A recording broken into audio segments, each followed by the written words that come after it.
Hi friends, அஸ்ஸலாமு அலைக்கும். இன்றைக்கி நம்ம பார்க்க போகிற ரெசிபி ஒரு க்ரீமியான எக் கறி ரெசிபி.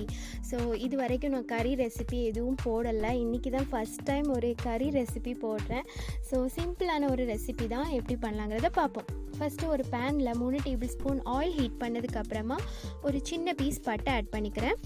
அப்புறமா இதில் 2 tablespoon ginger garlic paste add பண்ணிக்கிறேன். ஸோ இதை கொஞ்சம் லைட்டாக சாட்டே பண்ணதுக்கப்புறமா இது கூடவே கொஞ்சம் வாசனைக்காக ஒரு கைப்பிடி அளவுக்கு கறிவேப்பிலை ஆட் பண்ணிக்கிறேன். ஸோ இது கொஞ்சம் நல்லா ஸ்மெல்லை கொடுக்கும்.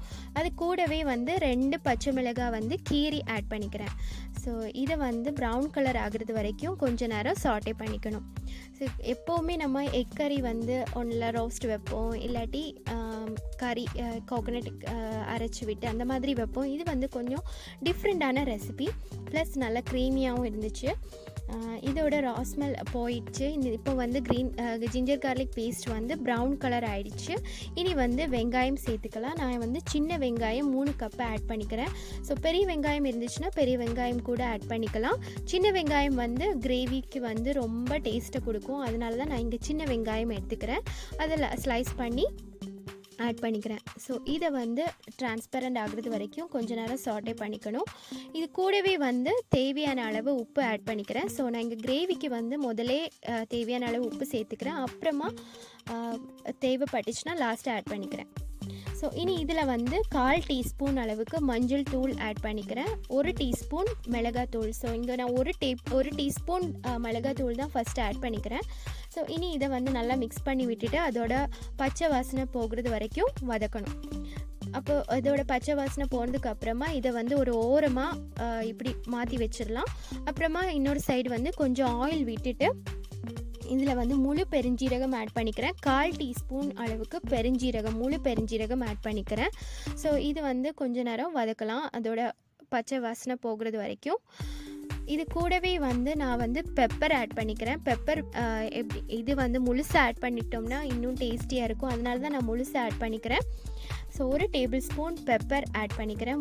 முழு பெப்பர் கார்ன் ஆட் பண்ணிக்கிறேன். ஸோ இது நல்லா மிக்ஸ் பண்ணதுக்கப்புறமா கொஞ்ச நேரம் சாட்டே பண்ணிக்கலாம். பண்ணதுக்கப்புறமா நம்ம அந்த ஆனியன் மிக்ஸ்சர் கூட மிக்ஸ் பண்ணிக்கலாம். ஸோ ஃபுல்லாக மிக்ஸ் பண்ணதுக்கப்புறமா இப்போது பெப்பர் முழு பெருஞ்சீரகம் ஆட் பண்ணாட்டி நீங்கள் பவுடர் கூட யூஸ் பண்ணிக்கலாம். ஸோ இது கூட 1/2 டீஸ்பூன் மல்லித்தூள் ஆட் பண்ணிக்கிறேன். ஸோ இது வரைக்கும் நாங்கள் மிளகாத்தூள், மஞ்சள் தூள், மல்லித்தூள் இவ்வளோ தான் ஆட் பண்ணிக்கிறேன். மற்றது ரெண்டும் பெருஞ்சீரகம் அண்ட் பெப்பர் முழுசாக ஆட் பண்ணிக்கிட்டேன்.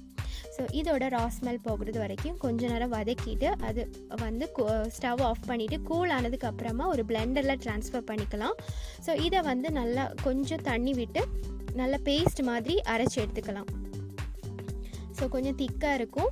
இனி அதே பேனில் கொஞ்சமாக ஆயில் ஹீட் பண்ணதுக்கப்புறமா நான் ஒரு 2 தக்காளி ரஃப்பாக சாப் பண்ணி வச்சுருக்கிறேன். அதை ஆட் பண்ணிக்கலாம். ஸோ தக்காளி நான் சும்மா ரஃப்பாக தான் சாப் பண்ணிக்கிறேன். அது நல்லா வதங்கினது வரைக்கும் கொஞ்சம் சாட்டே பண்ணிக்கலாம். இனி தக்காளி நல்லா வதங்கினதும் நம்ம அரைச்சி வச்சுருக்கக்கூடிய பேஸ்ட், அதாவது இந்த உள்ளி எல்லாம் போட்டு நம்ம மாற்றி வச்சுருப்போம்ல, அந்த பேஸ்ட்டை இதில் ஆட் பண்ணிக்கலாம். ஸோ ரொம்ப திக்காக இருக்கும். கொஞ்சம் தான் நான் தண்ணி விட்டு அரைச்சேன். ஸோ அதை இது கூட மிக்ஸ் பண்ணிக்கலாம். ஸோ இதிலே உங்களுக்கு தெரியும் எவ்வளோ திக் அண்ட் க்ரீமியாக இருக்குது அப்படின்னு சொல்லிட்டு. ஸோ இன்னும் முடியலை. இனி இது கூட நான் ரொம்ப திக்காக இருக்கிறதுனால கொஞ்சமாக ஹாட் வாட்டர் ஆட் பண்ணி 1/2 கப் அளவுக்கு சூடான தண்ணி விடுறேன். இது கூடவே உங்களுக்கு பார்த்தாலே தெரியும் எவ்வளோ க்ரீமியாக இருக்குது அப்படின்னு சொல்லிட்டு. ஸோ இதை கொஞ்ச நேரம் கொதிக்க விடலாம். அந்த ஆயில் எல்லாம் அப்படி மேலே மிதந்து வரும், அது வரைக்கும் கொஞ்ச நேரம் கொதிக்க விடலாம். ஸோ இன்னும் இதில் கொஞ்சம் 2-3 இன்க்ரீடியன்ட்ஸ் ஆட் பண்ண வேண்டிய இருக்குது. ஸோ இது லைட்டாக கொதித்ததுமே பாயில் ஆக தொடங்கினதும் நம்ம இதில் கெச்சப் ஆட் பண்ணிக்கணும். ஸோ கெச்சப் நான் 3 tablespoon tomato ketchup add பண்ணிக்கிறேன். இது கறிக்கு கிரேவிக்கு ஒரு டேங்கினஸாக கொடுக்கும். ஸோ இல்லாட்டி ஸ்கிப் பண்ணிக்கலாம் இந்த ஸ்டெப்பை. ஏன்னா ஆல்ரெடி நம்ம டொமேட்டோ ஆட் பண்ணியிருக்கோம் ஃபஸ்ட்டு. ஸோ இது கூட 1 டீஸ்பூன் சில்லி பவுடர், அதாவது மிளகாத்தூள் ஆட் பண்ணிக்கிறேன். ஃபஸ்ட்டு 1 டீஸ்பூன் ஆட் பண்ணேன். அதுக்கப்புறமா இப்போ 1 டீஸ்பூன் ஆட் பண்ணிக்கிறேன். இதில் half லெமன் அதோட ஜூஸை ஆட் பண்ணிக்கிறேன். இதில் 3 tablespoon cashew nut paste add பண்ணிக்கிறேன். ஸோ கேஷ்நட் பேஸ்ட் வந்து ஆப்ஷனல் தான், அதுவும் ஆப்ஷனல் தான், வேணும்னு ஆட் பண்ணால் போதும், இல்லாட்டி பீனட் கூட கிரைண்ட் பண்ணி ஆட் பண்ணிக்கலாம். இது கூட கொஞ்சமாக ரொம்ப திக்காக இருக்கிறதுனால இன்னும் லைட்டாக தண்ணி விட்டுட்டு நல்லா மிக்ஸ் பண்ணிக்கலாம். ஸோ நம்ம கிரேவி இங்கே ரெடி ஆகிடுச்சு. இனி வந்து நம்ம பாயில் பண்ணி வச்சுருக்கக்கூடிய எக்கை வந்து ஒன்றில் ஹாஃபாக ஸ்லைஸ் பண்ணி போடலாம், இல்லாட்டி முழுசாக கூட போடலாம். ஸோ இந்த கிரேவி கூட அந்த முட்டையை ஆட் பண்ணிக்கலாம். ஸோ சூடாக சாப்பிட்றதுக்கு ரொம்ப டேஸ்டியாக இருந்துச்சு. கண்டிப்பாக ட்ரை பண்ணி பாருங்கள். கொஞ்சம் டிஃப்ரெண்ட்டாக இருந்துச்சு இந்த கிரேவி. ஈஸியாக இருக்கக்கூடிய இன்க்ரீடியன்ட்ஸ் வச்சு தான் நான் பண்ணியிருக்கேன், ரொம்ப ஈஸி கூட.